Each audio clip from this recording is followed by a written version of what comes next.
Alara's nose had always been her curse, until the night she smelled death on the Alpha King's wine and had 3 seconds to decide between silence and treason. The monk's hood came through first, sharp and bitter, cutting through the roasted venison and honey mead like a blade. Then the oleander, sweet and deceptive underneath. Alara's fingers tightened on the serving tray as the scent hit her, her wolf rising in her chest with a warning howl she couldn't voice. She shouldn't have been in the Great Hall at all. Kitchen Omegas didn't serve royalty. They scrubbed pots in the back where no one had to look at them, especially not disgraced Omegas with accusations hanging over them like nooses.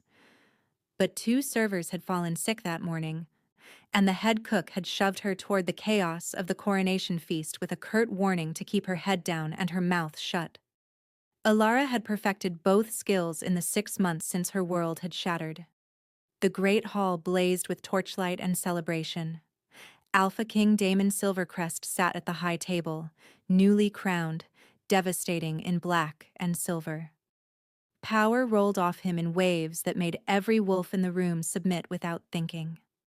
Alara had seen him only from a distance before, but now she was close enough to count the scars on his knuckles as he reached for his chalice.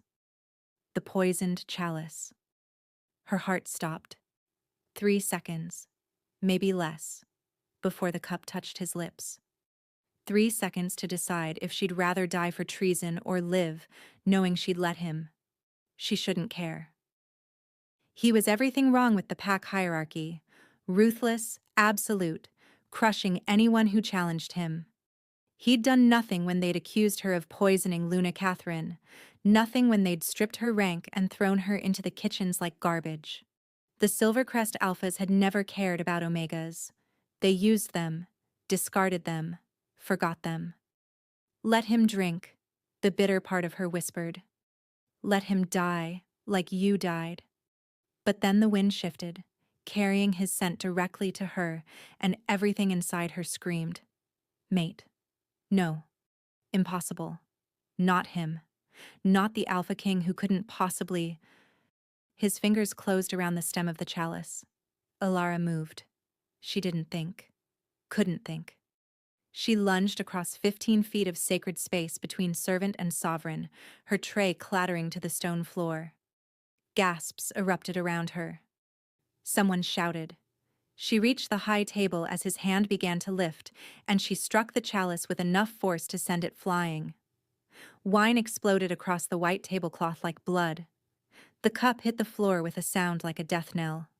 For one frozen heartbeat, the hall went absolutely silent. Then chaos. Guards slammed into her from both sides, driving her to her knees. Pain shot through her shoulders as they wrenched her arms back. The stone floor bit into her knees through her thin dress. Someone was yelling about execution, about attacking the king, about Omega Trash finally showing her true nature. Through it all, Alara kept her eyes on him. King Daemon had surged to his feet, his chair crashing backward. His eyes burned gold, his wolf rising to the surface, dominant and lethal. Every line of his body promised violence. When he spoke, his voice carried the weight of absolute authority. Explain. Now. Alara's throat closed. 6 months of silence, of swallowing words that would only make things worse, but she'd already committed treason. Might as well finish it. Poison, Your Majesty, monkshood and oleander, in the wine. His expression didn't change, but something flickered behind his eyes. You could smell that? From across the hall? Yes. The admission cost her. They'd accused her of poisoning Luna Catherine because her nose was too good, because she'd been the only one who could have detected the tampering. They'd planted wolfsbane in her quarters and called her a murderer. Her gift had destroyed her once. It would kill her now. Test it, the king ordered. A dark-haired man Alara recognized as Beta Marcus grabbed the fallen chalice. He sniffed, his wolf's senses flaring. His face went pale. She's right. It's poisoned. The hall erupted again. The king raised one hand, and silence fell like a hammer. But something was wrong. Ilara could smell it. That same bitter edge, fainter now, but present. Not in the wine, somewhere closer. Her eyes tracked to his plate, the venison he'd been eating throughout the feast. The meat that was already in his system, already working its way through his blood. Your Majesty, her voice came out raw. The wine wasn't the only. He swayed. It was subtle, a momentary imbalance that an ordinary wolf might have dismissed. But Ilara saw the exact moment the poison hit him fully. Saw his eyes widen fractionally, his hand move toward his throat. Saw him start to fall. She tore free from the guards. Later, she wouldn't remember how, and caught him before he hit the ground. The mate bond roared to life the instant she touched him, so powerful it stole her breath. His skin burned against her palms. His wolf recognized her even as consciousness started to slip away. Mate. Something in him answered. Mine. The food! She screamed at Beta Marcus. He's been poisoned through the food. You need foxglove root, activated charcoal, and silver thistle. Immediately. Brew them together and force it down his throat or he'll be dead in 10 minutes. Marcus stared at her. How do you know the antidote? The worst question. The damning question. Only someone who'd planned this poisoning would know exactly which herbs would counter this specific mixture. Ilara met his eyes, holding the dying king in her arms, and told the truth that would condemn her. Because this is the same poison that killed Luna Catherine, the one they said I made. Understanding crashed across Marcus's face, followed by horror, followed by suspicion. But the king was dying. He spun toward the guards. Get those herbs, now. They scattered. Ilara cradled Damon's head, feeling his heartbeat stuttering against her chest. His eyes had gone hazy, but they locked onto hers with frightening intensity. She felt him fighting the poison with pure dominance, his alpha will refusing to surrender. Stay with me, she whispered. Don't you dare die. His hand came up, unsteady, and closed around her wrist. The touch sent electricity through her entire body. The mate bond pulled taut between them, undeniable and impossible, and completely insane. Who are you? His voice was barely audible. Nobody. An omega. Nothing. Liar. His grip tightened. You're mine. Then his eyes rolled back and his body went limp in her arms. No. Ilara's wolf howled inside her, rabid with the need to protect him. Where are those herbs? Marcus returned at a run, carrying a hastily prepared mixture. Together, they forced it down the king's throat. Ilara held him against her, feeling every labored breath, praying to God she'd stopped believing in 6 months ago. Slowly, agonizingly slowly, color began returning to his face. His heartbeat steadied. His breathing evened out. He would live. Ilara sagged with relief so profound it hurt. The mate bond purred satisfaction even as her rational mind screamed at the disaster she'd created. Around them, the great hall had descended into controlled chaos, guards securing every entrance, nobles whispering accusations, servants being rounded up and questioned. And she was at the center of it all, holding the Alpha King, smelling like his mate, knowing the exact antidote to a poison she'd supposedly created. Marcus crouched beside her, his expression unreadable.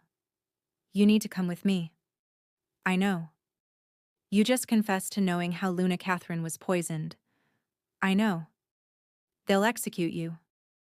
Ilara looked down at Damon's unconscious face, this impossible man her soul had claimed.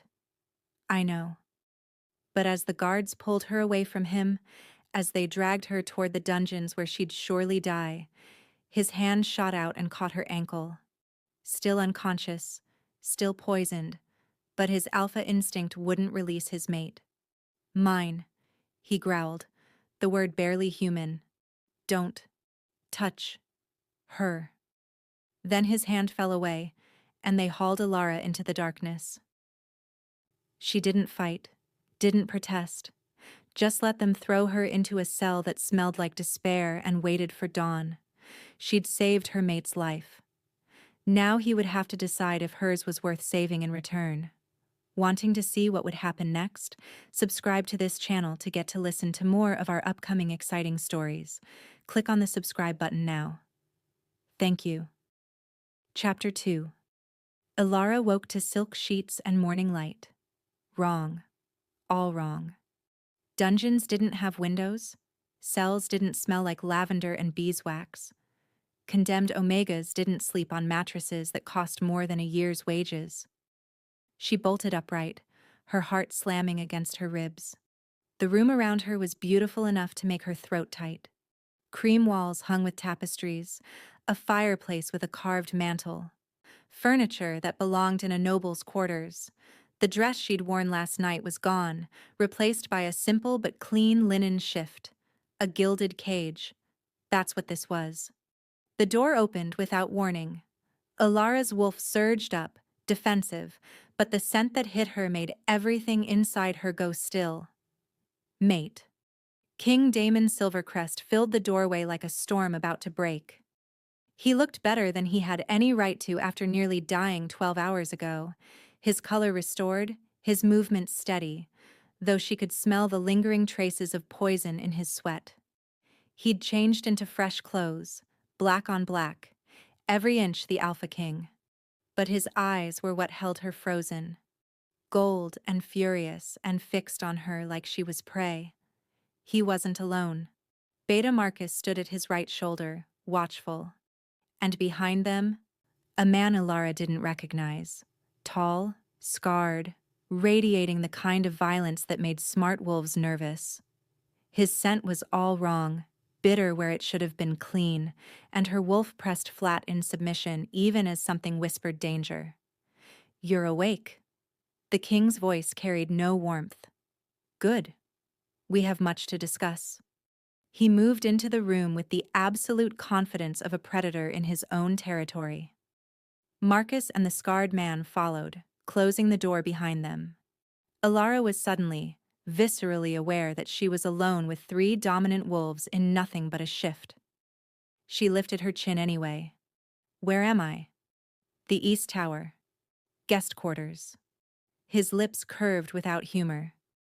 "Did you expect the dungeons?" "Yes." "I considered it." He stopped 3 feet from the bed, close enough that his scent wrapped around her. Pine and winter storms and something uniquely him that made her wolf whine with longing. "But prisoners don't have information I need. Guests do." "I'm not a guest." "No," he agreed. "You're not." The silence stretched between them, heavy with everything unspoken. The mate bond pulled like a rope around her chest, trying to drag her toward him. She could see him fighting the same pull, his jaw tight, his hands clenched at his sides. "How are you feeling?" The words escaped before she could stop them. His eyes flashed. "Concerned for my health? How touching." "You nearly died." "Because of poison you identified." He took a step closer. "Poison you knew the exact antidote for. Poison you claimed killed Luna Catherine, the murder you were accused of committing."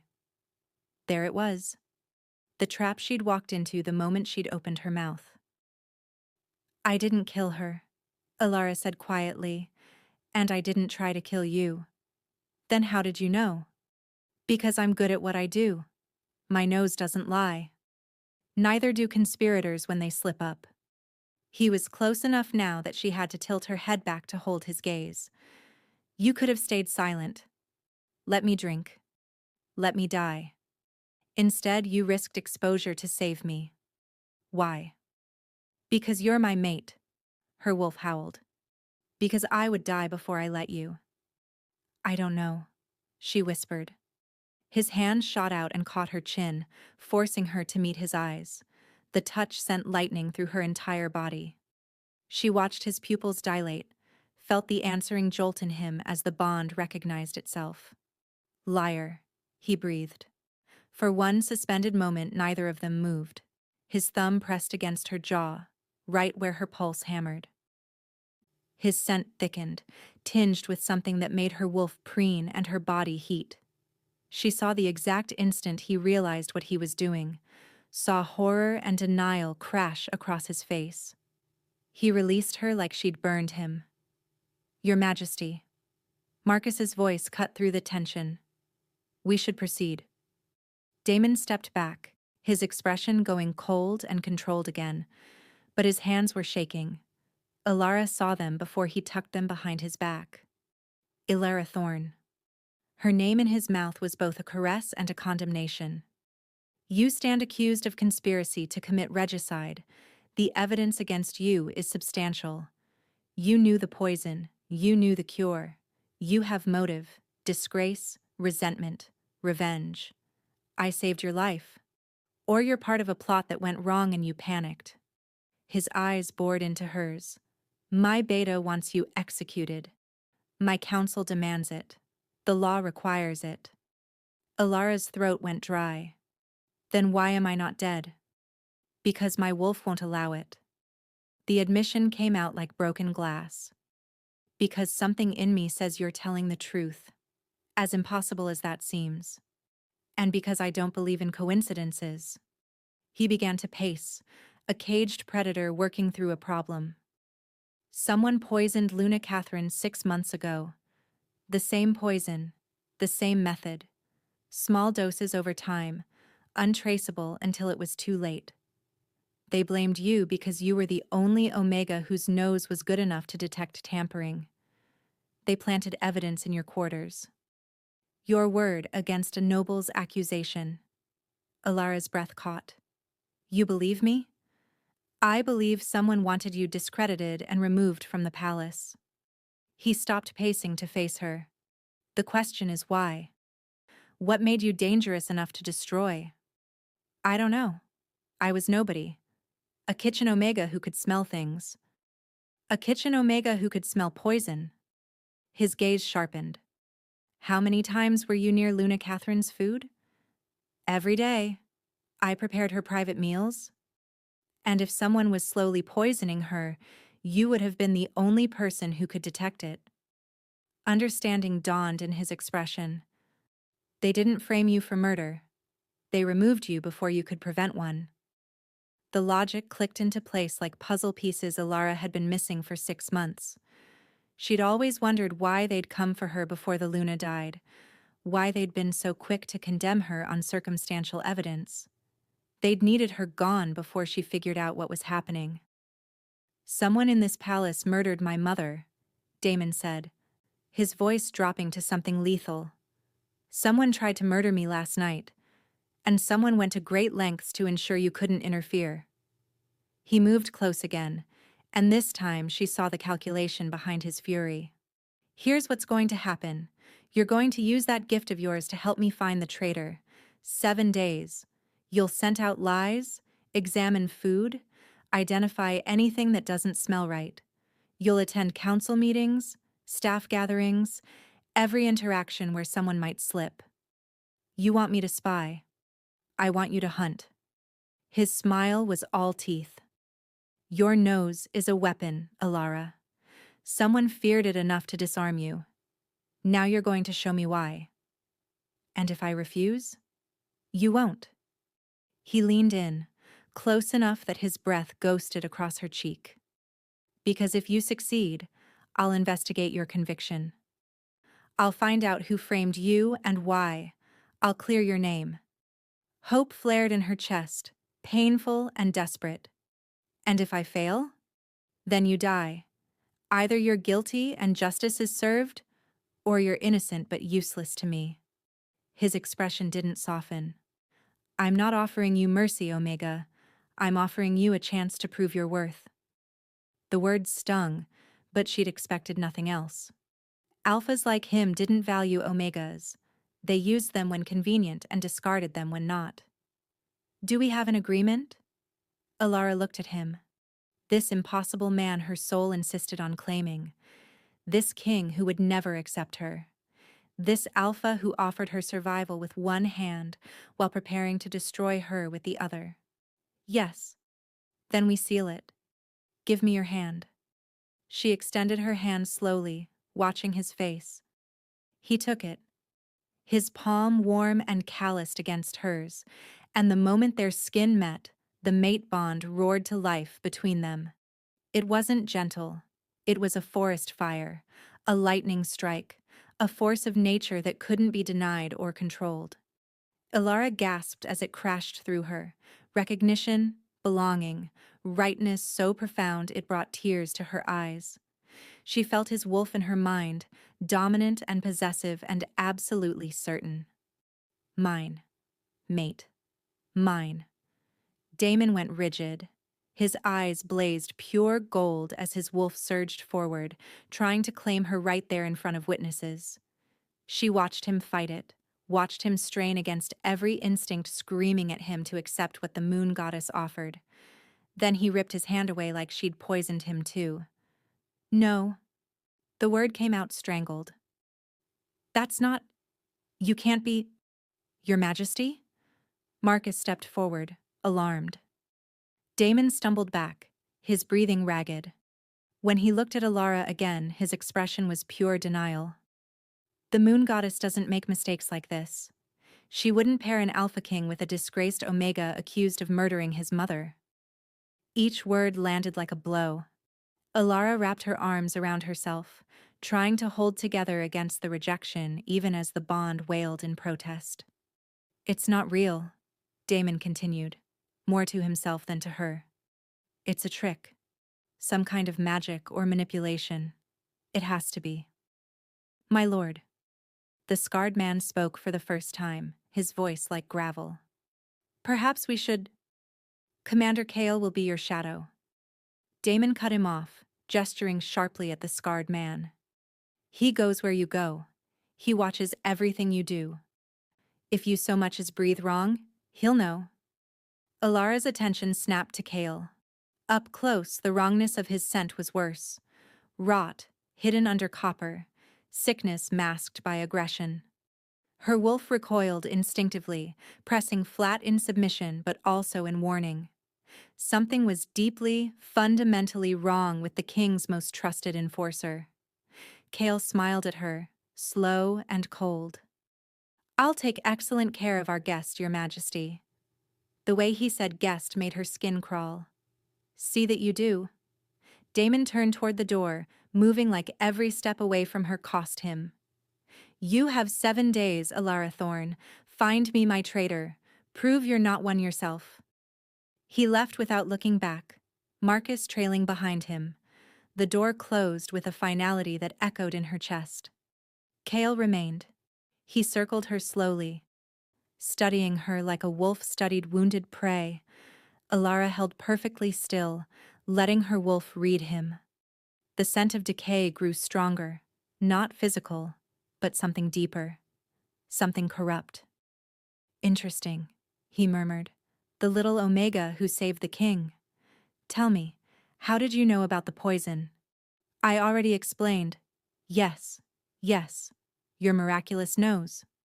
He stopped in front of her, too close. But noses can be trained to recognize specific compounds. Noses can be taught what to look for. Who taught you, little Omega? No one, it's a gift. Gifts like that are rare, dangerous.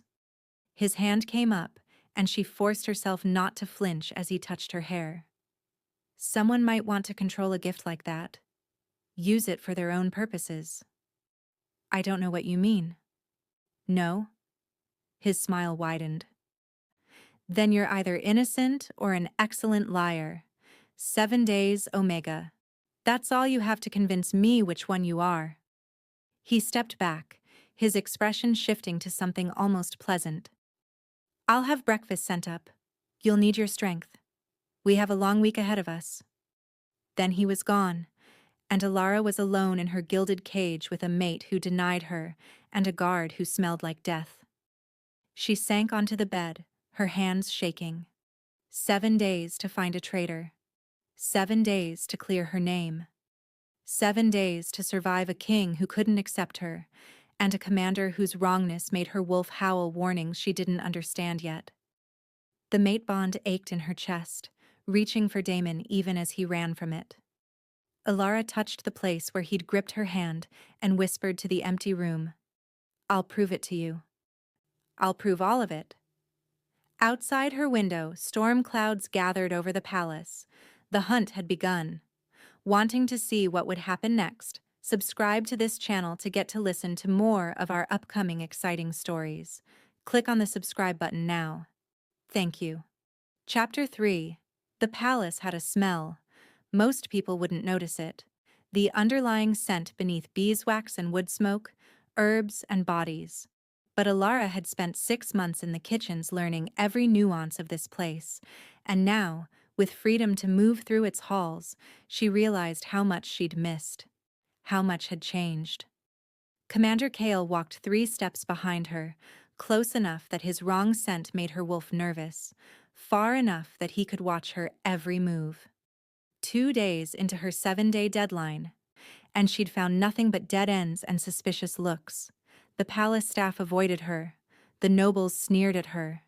Even the other Omegas turned away when she passed, terrified of guilt by association. Only the king's authority kept her alive, and he'd made it brutally clear that authority was temporary. She'd barely seen Damon since that morning in her room. He attended councils while she investigated. He took meals in his quarters while she examined the kitchens. The mate bond stretched between them like a wound that wouldn't heal, aching every time she caught his scent in a corridor he'd walked hours before. Her wolf whined constantly, desperate for him. Alara ignored it. "Where are we going?" Kale's voice cut through her thoughts. "The West Wing, where the servers fell sick before the coronation feast." "That was investigated. Nothing was found." "Then I'll find nothing too." Alara kept walking, following a trail only she could sense. The poison had a signature, sharp and bitter, with an underlying sweetness that reminded her of death.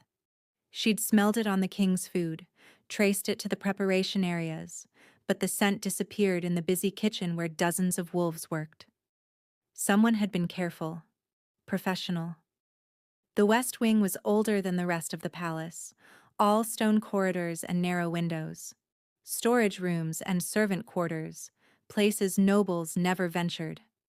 The sick servers had recovered, but Alara had convinced Marcus to let her speak with them. Both had described the same symptoms before they collapsed: dizziness, nausea, a burning in their throats. Not poison, exactly. More like exposure to something toxic. Alara stopped outside the storage room they'd been working in. "Wait here." "Absolutely not." Kale moved to follow her. "You'll contaminate the scent trail. If there's anything to find, your presence will cover it." She met his cold eyes. "Unless you don't want me to succeed?" His expression didn't change, but something flickered behind his gaze. 10 minutes. Then I'm coming in." She slipped through the door before he could argue. The storage room was exactly what it should be. Shelves of preserved food, barrels of grain, hanging herbs. Nothing unusual. Nothing wrong. Except the smell. Alara closed her eyes and let her wolf rise, expanding her senses. There, beneath the rosemary and thyme, under the dust and age, that same bitter-sweet signature, stronger here than anywhere else in the palace. She followed it to the back corner, where the shadows were deepest. The scent intensified near the floor. She crouched, running her fingers along the stone, and felt a gap in the mortar. Her heart rate kicked up. She pressed harder, and something clicked. The floor panel shifted. Alara pulled it up, revealing stairs descending into darkness. The poison scent rolled up from below, thick enough to make her eyes water. And beneath it, something worse. Rot and chemicals, and the distinctive musk of rogue wolves. Pack bonds severed, sanity fractured, danger in every breath. She should get Kale, should get the king, should do anything except climb down into that darkness alone. But 7 days wasn't much time, and whoever was behind this would hear if she raised an alarm. Alara descended. The passage was old, carved from bedrock, probably a escape route from centuries ago. Torches burned in brackets along the walls, recently lit, oil still fresh. Someone used this place regularly. The tunnel opened into a chamber that made her stomach drop. It was a laboratory.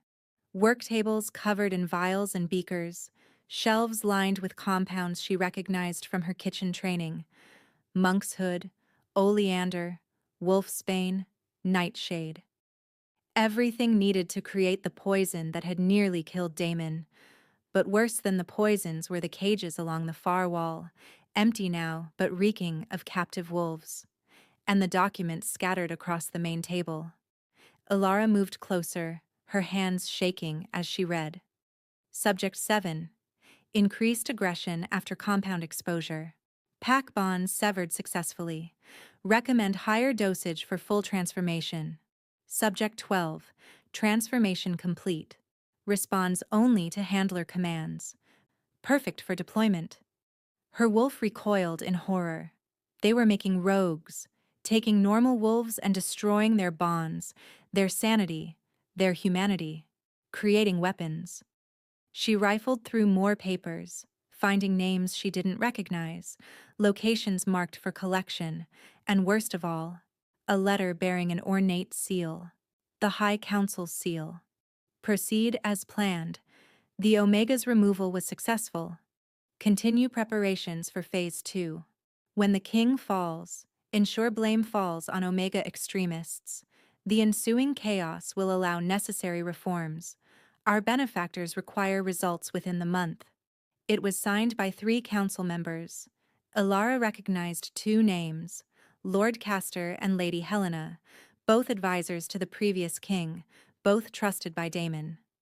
The third signature was smeared, illegible. Someone on the High Council had framed her. Had murdered Luna Catherine, was planning to kill Damon and trigger a war between pack classes, and they'd been doing it with the king's own father's advisors. Ilara grabbed as many documents as she could carry, stuffing them inside her dress. She needed to get this to Damon. Needed to... Footsteps echoed in the tunnel. She spun toward the entrance, her wolf surging with panic. Too many footsteps. Too heavy. Not Kale coming to check on her. Someone else. Ilara looked around desperately. No other exits. No places to hide in a room full of glass and poison. The footsteps grew louder. She did the only thing she could. She pressed herself against the wall beside the entrance and prayed to the moon goddess they wouldn't look her direction. 3 wolves entered the chamber, 2 in guard uniforms she didn't recognize. The third made her blood run cold. Lady Vivian Silvercrest, niece to the previous Alpha King, stunning in emerald silk and dripping with the confidence of someone who'd never been told no. She'd been away from court for months, traveling, the rumors said, meeting with northern packs. Ilara knew better. She'd seen Vivian in these woods 3 years ago, meeting with rogues, speaking in hushed tones about the plan. She'd reported it to the Luna, who'd promised to investigate quietly. 2 weeks later, the Luna was dead, and Ilara was arrested for her murder. The Omega's been here. Vivian's voice was ice and silk. I can smell her. One of the guards moved toward Ilara's hiding spot. Her wolf coiled tight, preparing to fight or run, knowing both were futile. Then Kale's voice rang through the tunnel. Ilara, your time is up. Vivian's head snapped toward the sound. Get rid of this, all of it, now. The guards moved with practiced efficiency, gathering documents, stashing vials, destroying evidence. Vivian swept toward the exit, and Ilara held her breath as the lady passed within inches of her. The moment they were gone, Ilara ran. She burst from the storage room to find Kale waiting, his expression dark. You exceeded your time. I found it. She was breathless, shaking. I found everything. Damon sat in his study, trying to focus on patrol reports, failing miserably. The mate bond was a constant distraction. He could feel Ilara somewhere in the palace. Her fear, her determination, her heartbeat that matched his own. His wolf paced endlessly, demanding he find her, claim her, protect her. He'd been fighting it for 2 days. Fighting the pull, the certainty, the way his entire being oriented toward her like she was north, and he'd been lost. It was impossible. The moon goddess didn't make these kinds of mistakes. Marcus entered without knocking. "We have a problem." "Another one?" "Lady Vivian has returned to court. She's requesting an audience." Damon's jaw tightened. His cousin Vivian, beautiful and cunning and impossible to refuse without insulting her father's memory. Why? She didn't say. But Damon, she's the one who accused Alara of poisoning your mother. Before he could respond, his study door slammed open. Alara stood there, wild-eyed and gasping, Kale right behind her looking murderous. "She broke protocol," Kale started. "I found it." Alara cut him off, pulling crumpled papers from her dress. "The laboratory, the poison, the letters. It's the High Council. They're making rogues and planning to blame Omegas for your death." Damon was on his feet instantly. "What?" She spread the documents across his desk with shaking hands. He read them, his wolf rising with fury as the conspiracy unfolded. His father's advisors, trusted council members, traitors. "Where did you find this?" "Hidden chamber beneath the West Wing. There are cages, compounds, everything needed to create rogue wolves." Her voice cracked. "They're building an army." Marcus moved closer, scanning the letters. "These signatures are from council members you trust." Alara met Damon's eyes. "This is why they framed me. I witnessed something 3 years ago. Lady Vivian meeting with rogues in the forest. I told Luna Catherine. She died before she could investigate." Everything in Damon went still. "Vivian. She just returned to court," Marcus said quietly. The timing was too perfect. Ilara uncovers evidence, and the woman who framed her appears to discredit her again. "She was in the chamber," Ilara continued, "just now, with guards, destroying evidence. She knew I'd been there. She's—" The door opened again. Lady Vivian entered like she owned the palace, her smile warm and welcoming until she saw Ilara. "You." Vivian's expression transformed into pure hatred. "What is that creature doing here?" "She's my investigator," Damon said coldly. "Your investigator? She's a murderer." Vivian turned to him, clutching his arm. "Cousin, please. This Omega killed Aunt Catherine. She was convicted. Why is she free?" "She was never convicted. She was accused." "By me. I saw her tampering with the Luna's food." Vivian's eyes shimmered with false tears. "I've carried that guilt for months, knowing I couldn't save her. And now you let her murderer walk free?" "She didn't do it." The certainty surprised him, but it was absolute. "You did." Vivian's mask slipped for just a moment. Then she laughed, bright and brittle. "That's absurd. Why would I kill her?" "Because she knew you were meeting with rogues. Because she was going to expose you." Damon pulled his arm free. "How long have you been plotting this?" "You're listening to an Omega over family?" Vivian's voice rose. "Over blood? She's clearly manipulating you, Damon. Whatever lies she's told are supported by evidence."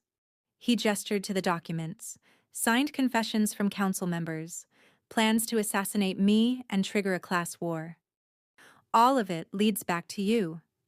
Vivian's expression went cold. "You can't prove anything." "I can."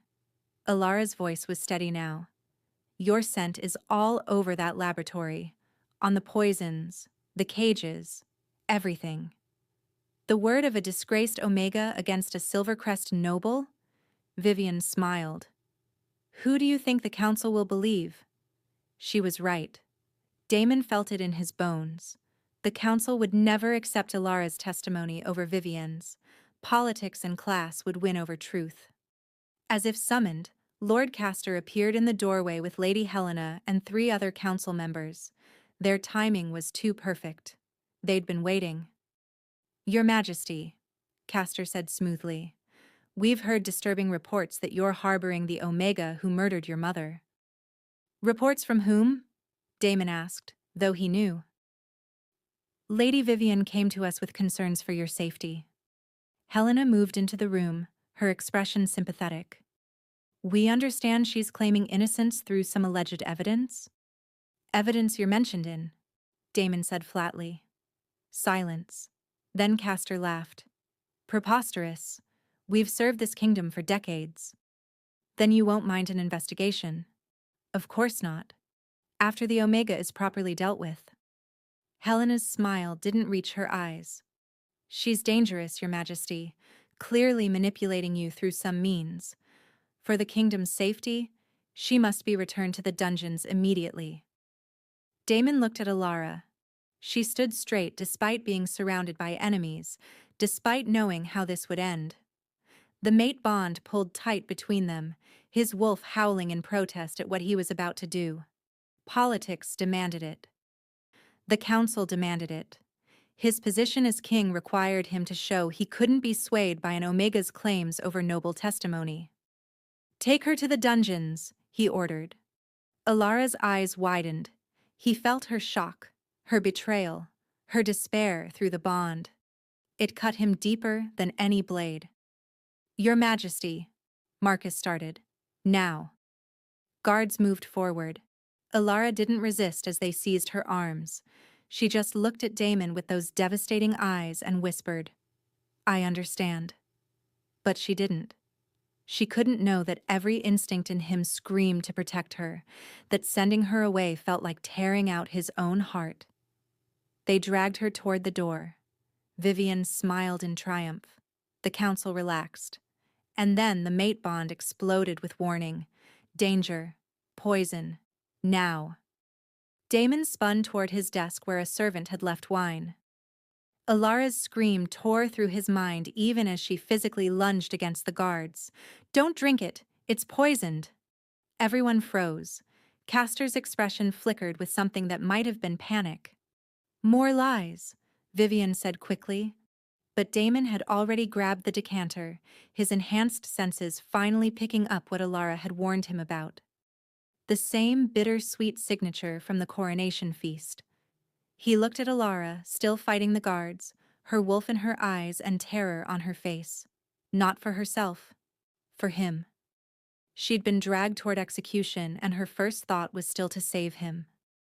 The mate bond settled into certainty. Mine. True. Right. "Release her," Daemon commanded. "Your Majesty, you can't possibly—" "I said release her." Power rolled through his voice, his alpha dominance crushing any dissent. "Test the wine, now." Marcus took the decanter, sniffed, and his face went pale. Poisoned. Castor and Helena tried to run. They didn't make it past the door. If you're still listening to this story up to this point, why don't you subscribe to this channel to continue getting impactful daily stories like this? We would be most grateful if you can do that to help boost this video to reach everyone. Thank you. Chapter 4. The dungeons beneath the palace were exactly as Alara remembered. Cold stone, iron bars, the smell of despair. Except this time, she wasn't alone in the darkness.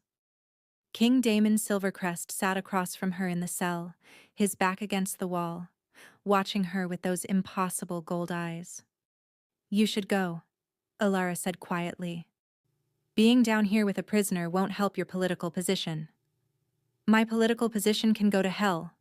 His voice was rough. "You saved my life. Again. Anyone with a nose could have—" "Stop." He leaned forward, intense. "You threw yourself at armed guards to warn me about poison while being dragged to your execution. That's not anyone. That's—" He trailed off, but the mate bond finished the sentence for him. "Mate. Mine. Everything." Alara wrapped her arms around herself, trying to ignore the way her wolf preened at his presence. "What happens now?" "Now I find out who keeps trying to kill me." His jaw tightened. Castor and Helena are being interrogated. Vivian is in a cell 2 floors up, screaming about her rights as a noblewoman, but none of them will talk. They're more afraid of whoever's running this conspiracy than they are of me. They mentioned a benefactor in the letters. Someone funding the rogue experiments. Someone with enough power to corrupt council members and plant agents in my palace. He ran a hand through his hair, frustrated. But we're missing something. The poison, the rogues, your framing. It all connects. But I can't see how. Alara's head had been pounding since they'd found the laboratory. Memories kept surfacing. Fragments that didn't make sense. Images that felt more like nightmares than reality. A white room. Chemical smells. Screaming. Tell me about when they accused you, Damon said suddenly. Every detail. Why? Because you knew things you shouldn't. The poison combination, the antidote, how it was administered. That's not something you learn from being good at smelling. His gaze held hers. That's knowledge from experience. Her throat closed. She'd been running from this truth for 3 years, burying it under survival and shame. But the king, her mate, was looking at her like her answer mattered, like she mattered. I don't remember all of it, she started slowly. When I was 8, I disappeared for 6 months. My parents thought I was dead. The pack searched everywhere. Then one night, I just appeared. At the edge of pack territory, bloody and terrified and unable to speak. Damon's expression darkened. What happened during those 6 months? I don't know. I couldn't remember. Still can't. Not clearly. She pressed her palms against her eyes, trying to stop the fragments from cutting deeper. But I was different after. My senses were sharper. Too sharp. I could smell things other wolves couldn't. Emotions, lies, sickness. Especially poisons. That's not normal wolf development. No. The word came out broken. My parents took me to healers. Everyone said I'd been blessed by the moon goddess, that my trauma had awakened something special. But it didn't feel like a blessing. It felt like something wrong had been done to me. Damon moved closer, slowly, like approaching a wounded animal. And when Luna Catherine was poisoned, I smelled it immediately. In her tea, her food, even on her skin. Alara's hands shook with the memory. I went to her private chambers to warn her. But Vivian was there. She saw me near the Luna's food preparation area, and the next day, they found wolfsbane in my quarters. Physical evidence I couldn't explain. Because someone planted it. I knew the poison's composition. I knew how it worked, how long it would take, what the antidote was. She met his eyes. That's why they believed I was guilty. Nobody could explain how an Omega would have that knowledge unless she'd created the poison herself. But you didn't create it. Understanding dawned in his expression. You'd survived it. The words unlocked something in her mind. Alara gasped as memories flooded back. Not fragments anymore, but a complete, horrible picture. White walls, steel tables, children crying in cages, a man in a lab coat with cold eyes and colder hands, injecting something that burned like liquid fire. Subject 12 shows promising adaptation. Enhanced olfactory function exceeds projections, proceeding to next phase. Poison. Different combinations, different doses. They'd made her drink them, smell them, survive them. Over and over until her body learned to detect and process toxins that would kill normal wolves. The screaming. So much screaming. Other children who didn't adapt, didn't survive. And then, rescue. Guards breaking down doors. A kind woman wrapping her in a blanket. But not before she'd seen the scientist's face, heard his name whispered by frightened assistants. Dr. Frost. Alara? Damon's hands cupped her face, forcing her to focus. Stay with me. What's happening? I remember. Her voice didn't sound like her own. They experimented on me, on other Omega children, trying to enhance our abilities, create weapons out of us. I was the only one who survived. Horror crashed across his features. Who did this to you? Dr. Frost. That's what they called him. He was obsessed with creating superior wolves, faster, stronger, with enhanced senses. The words tumbled out now, 3 years of suppressed trauma breaking free. He'd kidnap Omega children because we were considered expendable. If we died, nobody investigated too hard.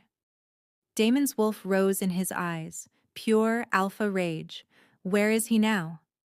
I don't know. The pack raided his laboratory, but he escaped. Everyone said he was dead, that he'd burned in the fire. She grabbed Damon's wrists, desperate for him to understand. But he's not dead. He's here. He's been here the whole time. How do you know? The poison that killed your mother? It was one of his formulas. I recognized it because he'd made me survive it. Her breathing quickened as more pieces fell into place. He needed me gone before I could remember, before I could expose him. So he had Vivian frame me, remove me from any position where my nose could discover his plans. The rogue experiments. Damon's expression turned lethal. He's trying to recreate what he did to you, create an army of enhanced wolves. But it didn't work.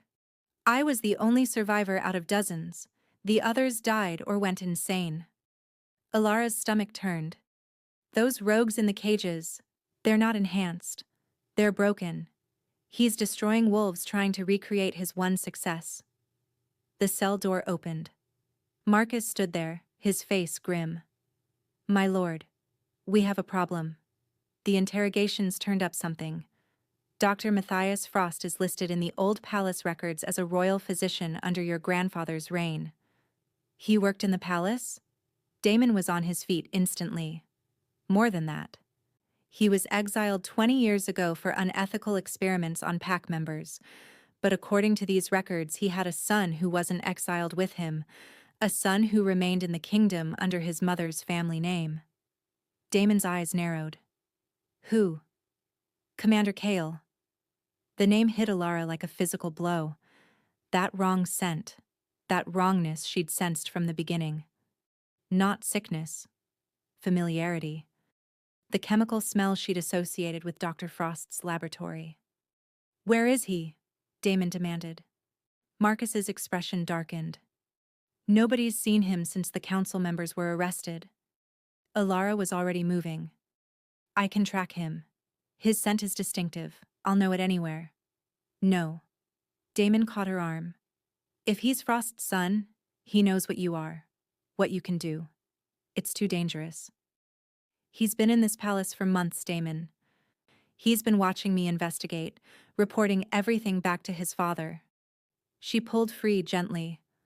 I'm already in danger, but I'm also the only one who can find them. Then I'm coming with you. Your Majesty, Marcus started.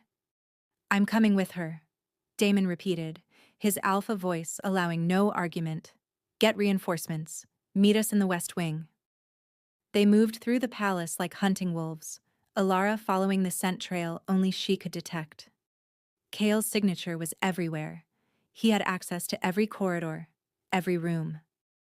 But there was a concentration of his scent heading toward the old servants' passages, toward the hidden laboratory. He's going back to destroy evidence, Alara whispered. Or waiting for us. Damon's hand rested on the sword at his hip. This could be a trap. Probably is. And you still want to go? She met his eyes. He stole my childhood. Murdered your mother. Is trying to destroy your kingdom. Yes. I want to go. Something fierce and proud flashed in his expression. Then he did something that shocked them both. He pulled her close and kissed her. It wasn't gentle. It was desperate and claiming and full of everything they'd been denying. The mate bond roared to life between them, so powerful it stole her breath. She felt his wolf in her mind, possessive and protective, finally accepting what he'd been fighting. Mine. Mate. Keep safe. When he pulled back, his eyes were molten gold. We survive this. Then we talk about what you mean to me. Understood? Alara nodded, unable to speak past the emotion clogging her throat. They descended to the hidden chamber together. The moment they entered the laboratory, Alara knew something was wrong. The scent of rogues was overwhelming. Fresh. Recent. Multiple wolves. All unstable. It's a trap, she breathed. Too late. The door slammed shut behind them. Torches blazed to life, illuminating the chamber and the dozen rogues surrounding them. Their eyes were wild, their pack bonds severed, their humanity barely visible beneath the madness. And standing at the center, wearing his commander's uniform like a mockery, was Kale. "Welcome, Your Majesty." His smile was his father's, cold and calculating. "And welcome home, Subject 12. Father's been wanting to see you again." Damon moved in front of Alara instantly, protective. "Where is he?" "Safe, waiting for the moment when the kingdom falls and a new order rises." Kale circled them slowly, the rogues moving with him. "You know, you made this too easy. The mighty Alpha King, brought low by an Omega he can't resist. The mate bond was an unexpected bonus. It made you predictable. You're Frost's son." Alara's voice was steady despite her terror. "He sent you into the palace to kill the king. Not just kill him. Destroy everything he represents." Kale's expression twisted with fanaticism. "My father is a genius. He could have revolutionized wolfkind, created a superior species. But they exiled him, called his work unethical. Well, now they'll see what true evolution looks like." By creating monsters? Damon's power filled the room, dominant and fierce. By destroying pack bonds and sanity? By creating weapons that will tear down the corrupt hierarchy and rebuild it correctly. Kale gestured to the rogues. "These are just the beginning. Soon, we'll have hundreds, thousands, an army that answers only to us." "They're slaves," Alara said quietly. "You're doing to them what your father did to me. And you should be grateful." Kale moved closer, his wrong scent intensifying. "You were his masterpiece, the only one who survived with her mind intact. Her abilities enhanced. You could have been part of something greater. I was a child he tortured. You were an experiment that succeeded." He grabbed her suddenly, too fast for Damon to stop. A blade pressed against her throat. "And now you're bait." Damon lunged forward, but the rogues blocked him, snarling and snapping. "Let her go." "I will. After Father examines her, determines what made her special, and replicates the process." Kale began dragging Alara backward toward a hidden exit. "You can try to save her, Your Majesty. Father is counting on it. He's got quite the welcome prepared." "Damon, don't—" Alara started. But Kale slammed something against her head, and the world went dark. The last thing she heard was her mate's roar of fury and the sound of battle beginning. Then nothing. She woke in a white room that smelled like chemicals and old nightmares. Dr. Frost stood over her, smiling with cold pride. "Hello, Subject 12. Welcome back. If you're still listening to this story up to this point, why don't you subscribe to this channel to continue getting impactful daily stories like this? We would be most grateful if you can do that to help boost this video to reach everyone. Thank you." Chapter 5. The white room was smaller than Alara remembered. Or maybe she'd just been a child then, and everything had seemed bigger. The steel table was the same, though, cold and unyielding beneath her back. The restraints cutting into her wrists were familiar, too. Dr. Matthias Frost looked older than her fragmented memories suggested, gray at his temples, lines around his cold eyes, but his smile was exactly as she remembered. Clinical. Detached. Like she was a specimen instead of a person. "You've grown, Subject 12. He checked the restraints, his touch impersonal as a butcher examining meat. 20 years old now? 21? You were my greatest success. The only child whose body accepted the enhancements without complete neural degradation. My name is Ilara. Her voice came out steady despite the terror clawing at her throat. Names are irrelevant. You're a miracle of science. He moved to a table covered in instruments that made her stomach turn. The others died or went mad within weeks. But you adapted. Your olfactory system expanded beyond anything I'd projected. You can detect compounds at parts per billion, can't you? Distinguish individual scent signatures in a crowd. Smell lies, fear, poison. You tortured children. I advanced the species. His tone never changed, matter of fact and proud. Wolves have been stagnant for centuries, locked into primitive hierarchies and biological limitations. I sought to transcend those limits, create something better. You created monsters. I created weapons. He selected a syringe, filled it with something that glowed faintly blue. The rogues are crude, I'll admit that. But they serve their purpose. Once they're deployed across the continent, the resulting chaos will destroy the existing pack structures. Then we rebuild. Better. Stronger. With you in control. With science in control. He approached her with the syringe. But first, I need to understand what made you different. What allowed you to survive when the others didn't. I'm going to take samples, run tests. It will be unpleasant. Ilara's wolf surged with panic, but the restraints held. She couldn't shift, couldn't break free. All she could do was watch as the needle descended toward her arm. Then she smelled it. Damon's scent. Faint but unmistakable, cutting through the chemical stench. Pine and winter storms and something uniquely him. He was here, coming for her. The mate bond flared in her chest, and she felt his fury, his determination, his absolute refusal to lose her. Hold on, she whispered through the bond. I'm here. I'm holding on. Dr. Frost paused, his expression calculating. Interesting. Your heart rate just elevated. You sense something, don't you? Or someone. His smile widened. Excellent. The mate bond will make excellent bait. Damon had never been more grateful for Marcus's absolute loyalty than in this moment. The council says it's suicide, Marcus reported as they approached the abandoned facility on the northern border. That Frost wants you dead, and this is the perfect trap. They're ordering you to let her go. The council can go to hell. Damon checked his weapons, his wolf prowling just beneath his skin.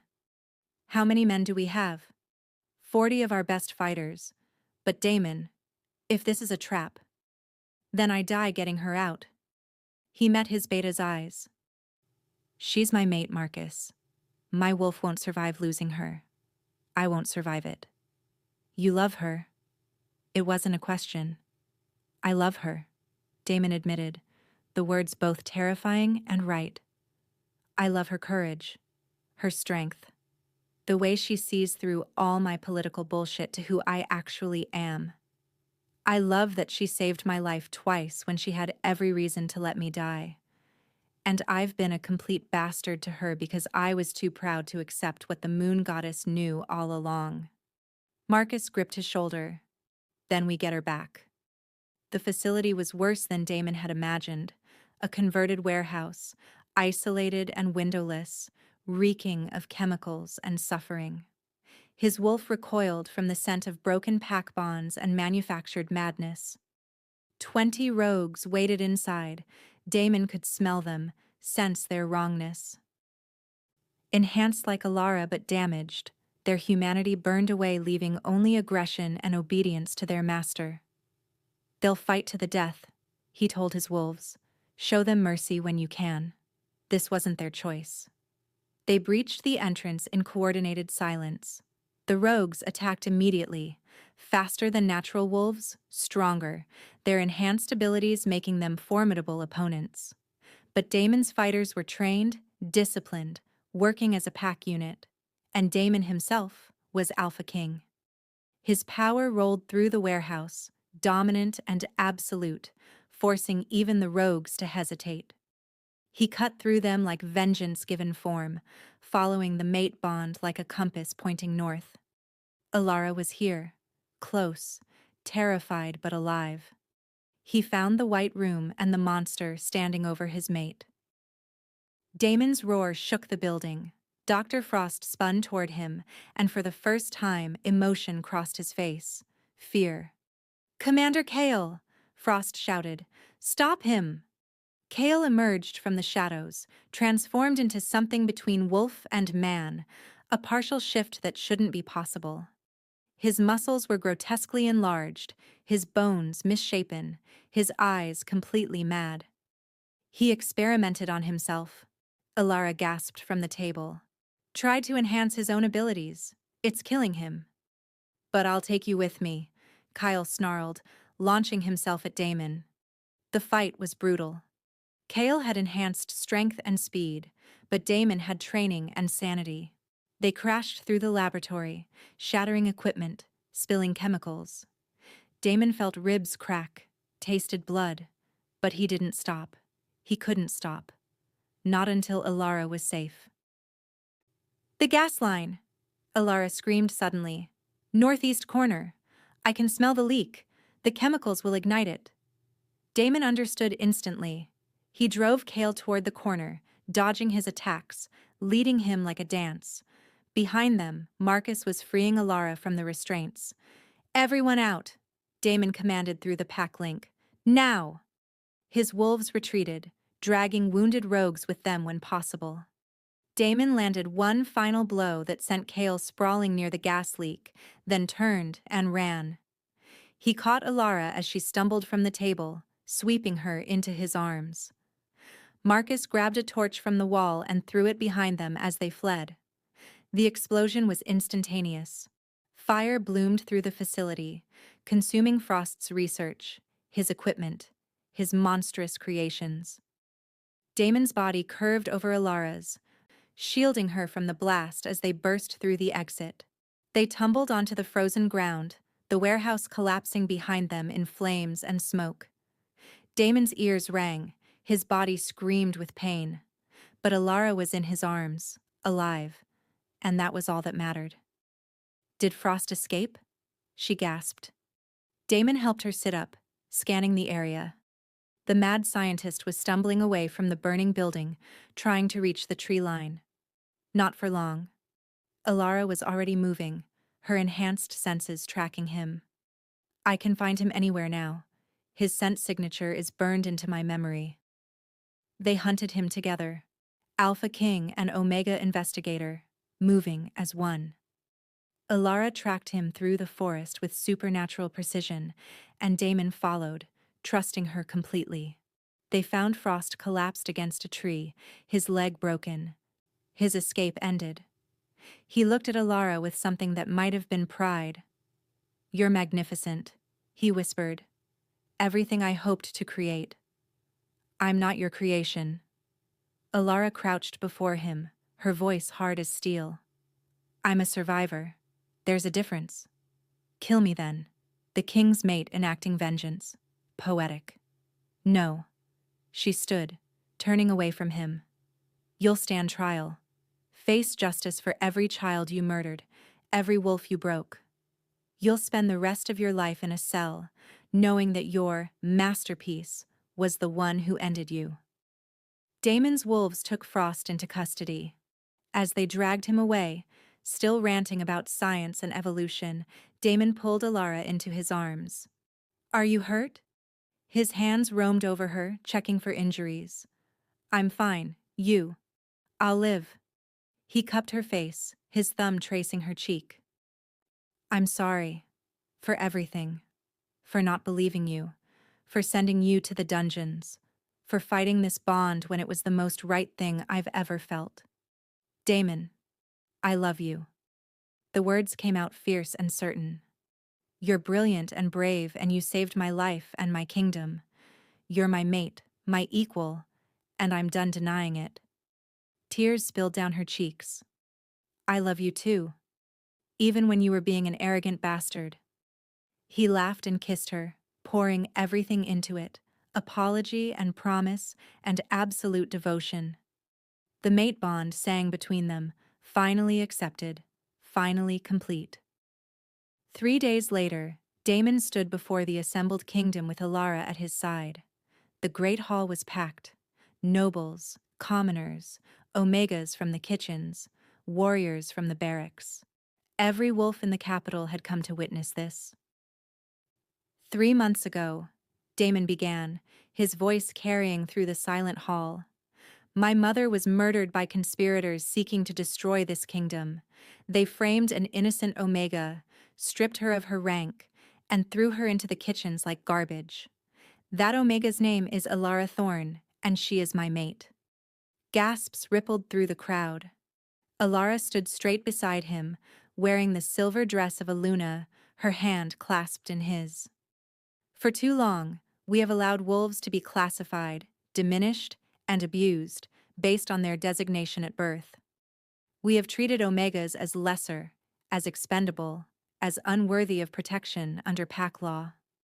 His gaze swept the hall, alpha dominance ensuring every wolf listened. That ends today. He pulled Alara forward, addressing not just the nobility but every Omega watching from the back of the hall. Alara Thorne was kidnapped as a child and subjected to horrific experiments that should have killed her. Instead, she survived. She developed abilities that allowed her to detect poison, track conspirators, and ultimately save this kingdom from destruction. Her gift, the very thing someone tried to use to shame her, is what saved us all. He turned to her, his voice softening. Your nose didn't just save my life, Alara. It saved my soul. It changed our world. Then he lifted his voice to a command. By my authority as Alpha King, I overturn the conviction of Alara Thorne. I abolish the Omega classification system that allowed such abuse. All wolves are equal under pack law. All wolves have value. All wolves deserve justice. The hall erupted. Some in support, some in shock, some in outrage. Damon let them rage for a moment. Then his power silenced them. Lady Vivian Silvercrest stands convicted of treason, conspiracy to commit murder, and funding illegal experiments on children. The sentence is death, to be carried out at dawn. No one protested. Even Vivian's supporters couldn't defend her crimes. And Alara Thorne? He took both her hands in his, in front of the entire kingdom. Will you accept me as your mate? Will you stand as my Luna, my equal, my partner in ruling this kingdom? Tears streamed down her face. Yes. Always yes. He kissed her then, claiming her before gods and kingdom. The mate bond completed fully, a perfect circle of belonging. When they pulled apart, he had one more announcement. Alara will also serve as the kingdom's chief investigator, using her abilities to root out corruption and protect our wolves. Her nose, her gift, will be honored, not hidden. Marcus stepped forward with the Luna's crown, silver and moonstone, ancient and powerful. Damon placed it on Alara's head as she knelt before him. Rise, Luna Alara. Rise and lead beside me. She stood, and the hall erupted in applause. Not everyone agreed with his decisions. Damon could scent the disapproval from some corners, but he didn't care. He'd spent too long bowing to politics and prejudice. Alara was worth more than all of it. Their mating ceremony happened that night, under the full moon, with the entire pack as witnesses. Damon marked her first, his bite on her neck, claiming her as his mate before the moon goddess. Then Alara marked him in return, her smaller teeth breaking his skin, the bond solidifying into something unbreakable. They were one wolf in two bodies now. Eternally connected. Later, alone in their chambers, Damon held her close and whispered against her hair. Thank you. For what? For saving me. For being brave when I was a coward. for showing me that true strength isn't about dominance or control. It's about accepting the gifts the moon goddess gives us, even when they're wrapped in impossible packages. Alara laughed softly. Are you calling me an impossible package? The best kind. He kissed her temple. You changed everything, Alara. Not just for me, but for every Omega in this kingdom who's been told they're less than whole. You proved that power comes in all forms. We changed it together, she corrected. I couldn't have done any of this without you believing in me. I'll always believe in you. He pulled back to meet her eyes. My Luna, my mate, my salvation, my king, she whispered back, my home. They made love slowly, thoroughly, sealing their bond in the most ancient way. And when they finally slept, tangled together with moonlight streaming through the windows, both dreamed of a kingdom where wolves were judged by their character, not their classification, where a nose could change a kingdom, where an Omega could become Luna, where true mates could save each other again and again in all the ways that mattered. Epilogue. 6 months later, Alara stood in what had once been Dr. Frost's trial chamber, now converted into a sanctuary for wolves recovering from trauma. The facility housed 20 wolves who'd been turned into rogues, working with healers to restore their pack bonds and sanity. It was slow work, often heartbreaking, but worth it. Dr. Frost himself was in a cell deep beneath the palace awaiting execution. Damon had wanted him dead immediately, but Alara had convinced him to wait, to let Frost's victims face him first, to give them closure. Today was that day. She walked through the sanctuary, greeting wolves she'd helped save. Some smiled at her, others couldn't yet bear to be touched. All of them were healing. Luna, a young girl, approached her. Barely 13, one of the children rescued from a hidden facility they'd discovered using Alara's investigative work. Thank you. For everything. Alara knelt to her level. You survived, sweetheart. That's all you. I just helped point the way. You showed us we could be more than what they made us. The girl ran off to join her friends, and Alara felt Damon's presence behind her a moment before his arms wrapped around her waist. How are they doing? He murmured against her ear. Better. Stronger every day. She leaned into him, into the solid comfort of their bond. We're making a difference. You're making a difference. He turned her to face him.